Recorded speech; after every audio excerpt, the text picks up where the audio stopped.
भाई इस वीडियो में हम इन दो क्वाड्रेटिक एक्सप्रेशंस को फैक्टर करेंगे। तो इसके बारे में सोचने का एक तरीका ये है कि इस किस्म का एक्सप्रेशन हमें तब मिलता है जब हम दो बाइनोमियल्स को आपस में ज़रब देते हैं और वो दो बाइनोमियल्स कुछ x जमा a और x जमा b की तरह दिखेंगे और इन दोनों को आपस में ज़रब दिया जा रहा होगा।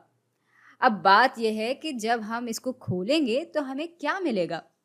भाई हमें एक्स स्क्वायर जमा बी एक्स जमा ए एक्स, जिसको हम ए जमा बी ज़रब एक्स की शक्ल में भी दिखा सकते हैं, और आखिर में आ जाएगा पॉजिटिव ए बी, तो ये मिलेगा। तो अब अगर हमें इस शक्ल से वापस इस शक्ल में लाना है किसी क्वाड्रेटिक एक्सप्रेशन को, तो हमें बस कोई ऐसी दो इकदार मालूम करनी होगी जिनको जब हम आपस में जमा करें तो हमें ये बीच वाली टर्म का कोएफिशिएंट मिल जाए, और जिनको जब हम आपस में ज़रब दें तो हमें आखिरी टर्म मिल जाए। अब यहाँ a जमा b बराबर होगा -14 के, जबकि a ज़रब b बराबर होगा 40 के। तो भाई इस सूरत हाल में a और b की इकदार क्या होंगी? पहले तो साइंस को देख लेते हैं। अगर हम दोनों इकदार को पॉजिटिव में लें तो इनको जमा करने से हमें जवाब नेगेटिव में तो नहीं मिलेगा। अच्छा, अगर एक कदर को पॉजिटिव में लें और दूसरी को नेगेटिव में, तो इनको आपस में ज़रब देने से हमें जवाब पॉजिटिव में नहीं मिलेगा।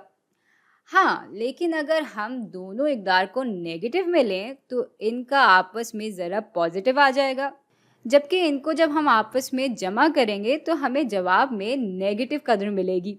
यानी इस सूरत हाल में दोनों इकदार के साइंस नेगेटिव में होंगे। अच्छा, अब -10 और -4 को आपस में जमा करें तो हमें जवाब -14 मिलता है, जबकि -10 को अगर -4 से ज़रब दिया जाए तो हमें +40 मिल जाता है। तो ये दो इकदार इन दोनों शराइत पे पूरा उतर रही हैं।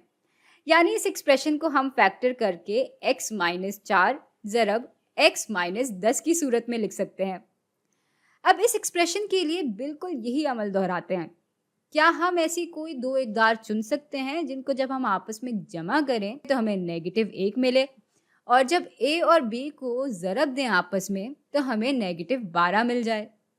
भाई यहाँ इन दोनों के ज़रब से हमें जवाब नेगेटिव में मिलता है। इसका मतलब हुआ कि एक कदर नेगेटिव है जबकि दूसरी पॉजिटिव, और चूंकि इनको जमा करके भी हमें जवाब नेगेटिव में ही मिल रहा है, इसलिए जो बड़ी कदर होगी a और b में से उसका साइन नेगेटिव होगा। तो मेरे दिमाग में एक कदर आ रही है -4 और दूसरी आ रही है 3।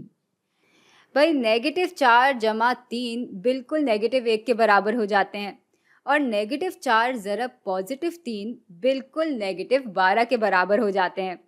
तो इस पूरे एक्सप्रेशन को हम x-4 ज़रब x जमा 3 की सूरत में भी लिख सकते हैं।